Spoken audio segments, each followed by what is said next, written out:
So let us now proceed to our next topic, which is about trigonometric functions. So we know that the derivative of sine is cosine, right? Tama ba? The derivative of cosine u is c. Oh, sige. We know that the derivative of cosine, let's start with cosine na lang. Cosine u is sine u du. Oh no, that's negative sine u du. So therefore, if you get the integral of this, so therefore, the integral of sine u du is negative cosine u plus c. So therefore, we could start from the integral of sine u du, that is negative cosine u plus c. We know that the derivative of this is cosine u du. So therefore, getting the antiderivative of both sides will have the integral of cosine u du is equal to positive sine u plus c. Okay? O, ganituhin na lang natin. We know that the derivative of tangent, what's the derivative of tangent u? That is secant squared u du. So therefore, the integral of secant squared u du is equal to tangent u plus c. What else? What is the derivative of, let's start with secant. Secant u. The derivative of secant u is secant u, di ba? So that's secant u tangent u. Ayusin muna natin. Secant u tangent u du. Diba? So therefore, the integral of secant u tangent u du is secant u plus c. What else? How about cosecant? We know that the derivative of cosecant u, that is equal to negative cosecant u cotangent u du. So therefore, cosecant u cotangent u du is equal to negative cosecant u plus c. I mean the integral of cosecant u cotangent u du is equal to negative cosecant u plus c. So what else? Cotangent pa. So we know that the derivative of cotangent u is negative. So to, cosecant squared u du. So getting the antiderivative both sides, ayan. So therefore the integral of cosecant squared u du is equal to negative cotangent u plus c. So we start from all these formulas. Anim siya. So gikan lang siya, or all these formulas came from the derivative of sine, cosine, tangent, secant, cosecant, and cotangent. So ni-reverse lang natin yung mga formulas into these. But how about the derivative of eto? Meron tayong derivative ng sine, integral. How about the integral of sine, integral of cosine? Meron tayo. How about integral of tangent u du? How about the integral of what? Secant u du? And how about the integral of cosecant u du? And how about the integral of cotangent u du?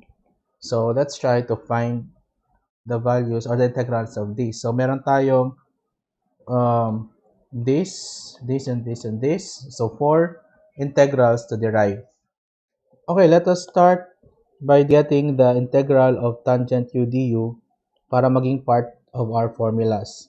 So, tangent u du could be written as sine u over cosine u du, right? Right? Because tangent is equal to sine over cosine. Now, we know that the derivative of cosine is negative sine, right? So, if we let u be equal to cosine u, then du is negative sine u du, right? So therefore, if we reconstruct an integral in the form du over u, this will be negative sine u du over u, or cosine u, right? So this is now in the form du over u, which resembles or similar to this except for natay negative. So you need to multiply this by negative for this to be the same as this. Alam niyo na yan. So therefore, this becomes negative. So, what's the derivative, the integral of du over u? Namdam pa mo? That's ln u. Okay, so therefore, this is ln cosine u raised to negative 1 plus c, or the reciprocal of cosine u. What is the reciprocal of cosine u? Reciprocal of cosine u? That's secant. So, this is now our answer. So, therefore, ipuno natin dito, the integral of tangent u is just ln secant u plus c. Lagyan natin yung absolute value si Bob because that cannot be negative. Okay. Then, how about cotangent? So, kayo naman, you derive this.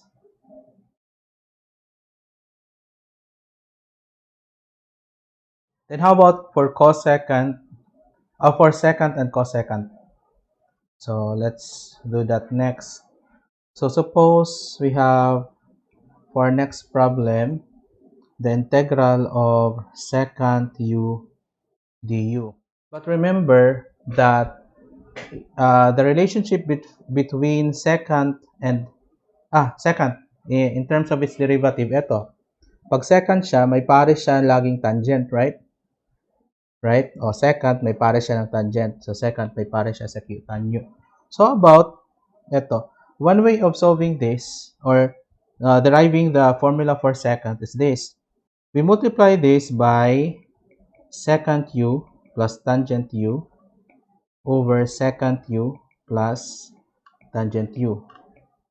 So this is essentially equal to 1, right? Right? So we just multiply this by 1, so walang naiba sa value. Okay? Then if we now distribute secant, this becomes secant squared u plus secant u tangent u over secant u plus tangent u du. Okay? Ayan, let's continue. So notice, what is the derivative of secant u? Is it not secant, sorry, derivative of secant u is secant u tangent u, right? And the derivative of tangent is secant squared. Ito, balikan natin dito. The derivative of secant is sec u tan u. The derivative of tangent u is secant squared. So therefore, the derivative of this is just equal to this, right? Because if we let u be equal to secant u plus tangent u, du would be secant u tangent u du plus secant squared u du. Right?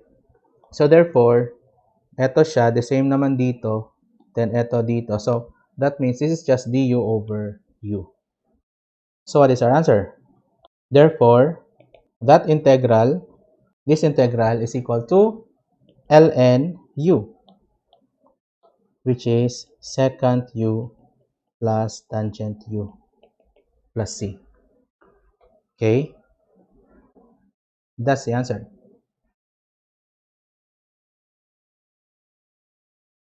Okay, let's start with the integral of cosine y over 2 dy. Okay? So, this is now in the form cosine u du. So, if we let u be equal to y over 2, what is du? That's dy over 2, right? Or 1/2 times dy. Okay? So, therefore, this should have been cosine u du. Right? Dito, wala namang over 2 dito. I mean dito, walang over 2. So, we need to multiply this by 2 para this will be equal to this. So, our answer is just 2. What is now the integral of cosine u du? Cheat tayo. Ito. That's positive sine u according to the formula. So, our answer is positive sine u plus c.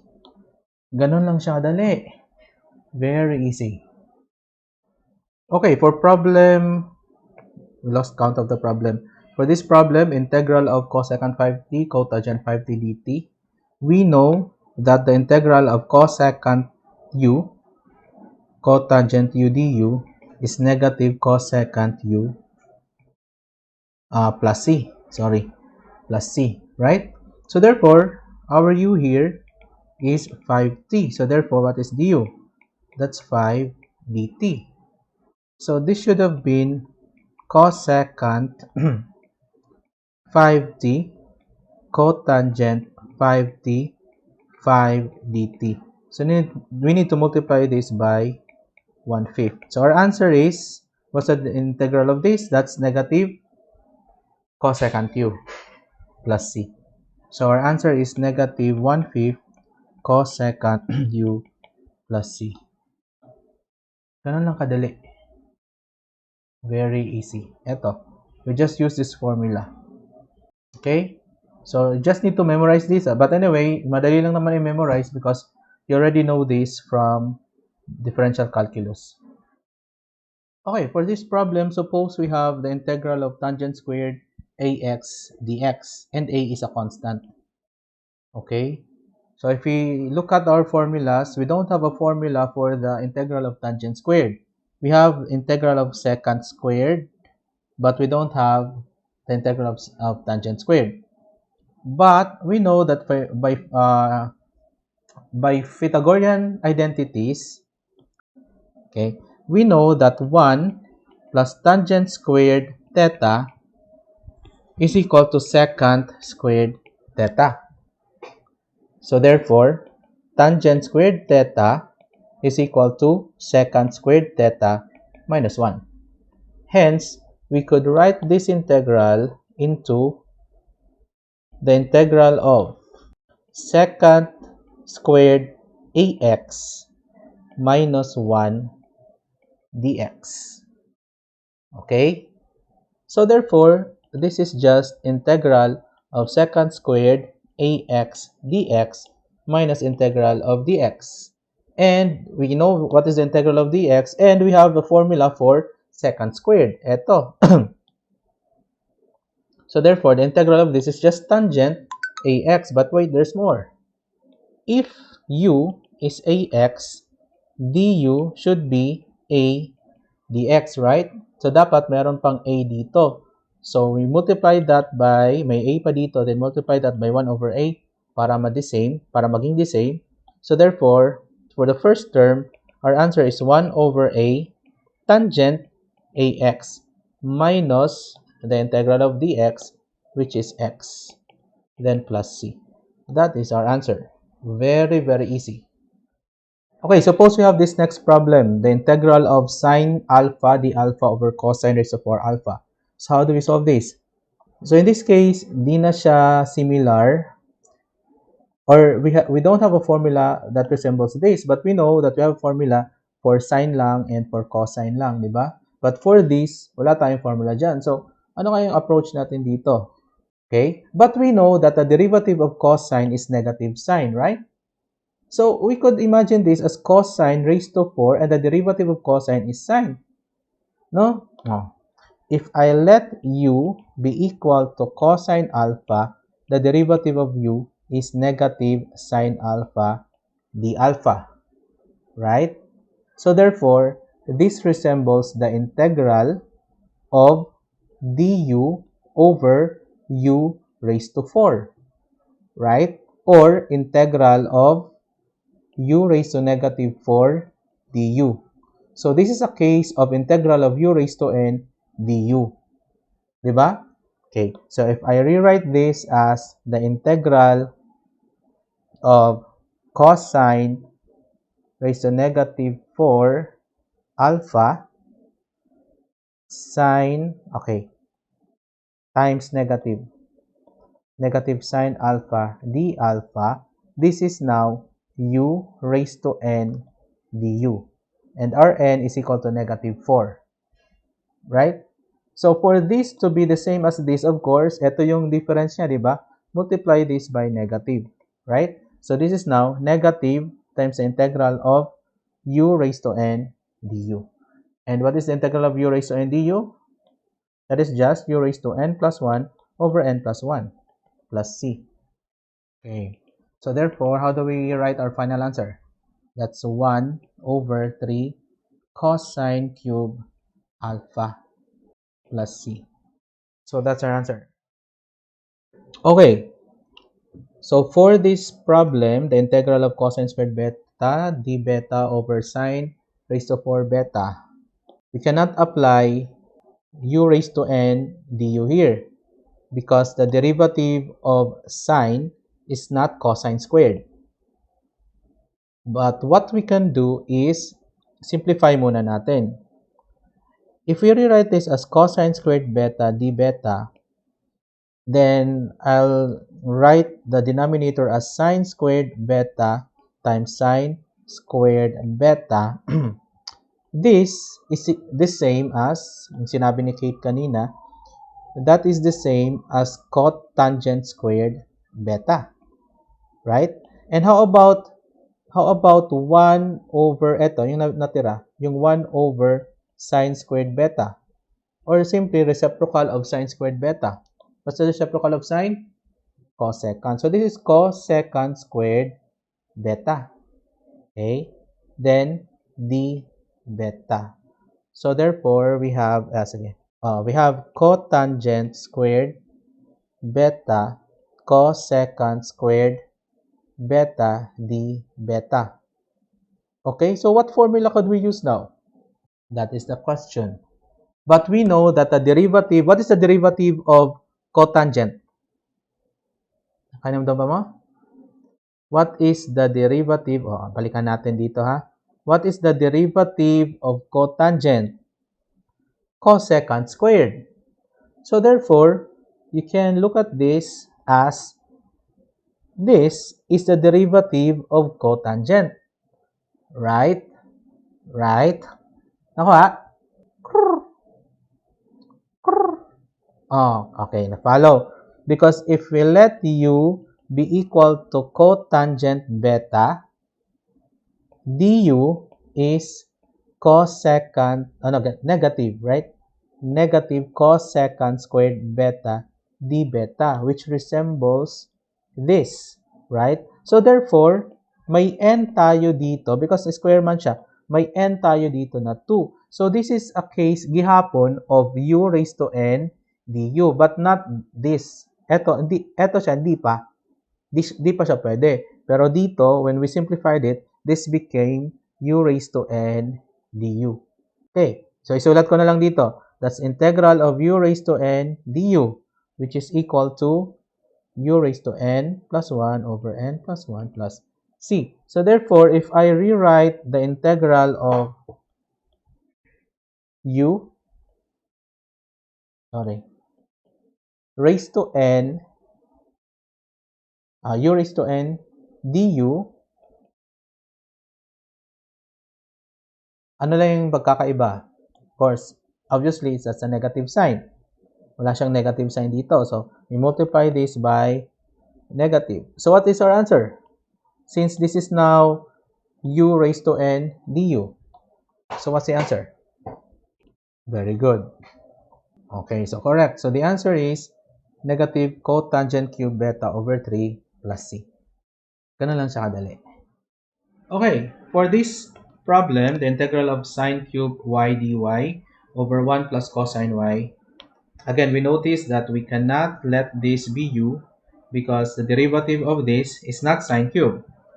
And we cannot let sine y be u and n as 3 because the derivative of sine y is not 1 over cosine y.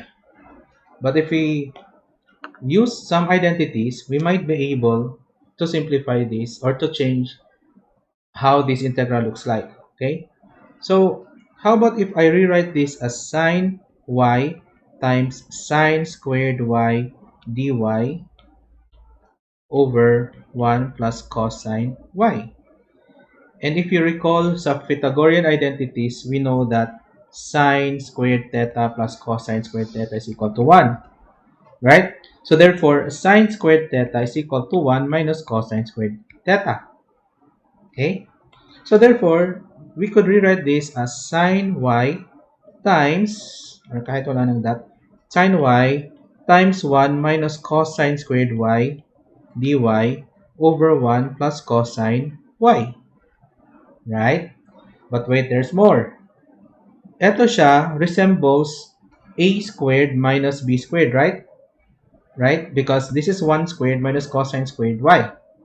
Right? And we know that the factor of this is a special product. The factor of this is the sum and difference of two binomials, right? So a plus b and a minus b. So therefore, this could be factored further as, wait, let us write that, write sine y times, the factor of that is 1 plus cosine, sorry, wala nang squared. 1 plus cosine y times 1 minus, sorry, cosine y. Then divided by 1 plus cosine y. And we could cancel this out. Cancel.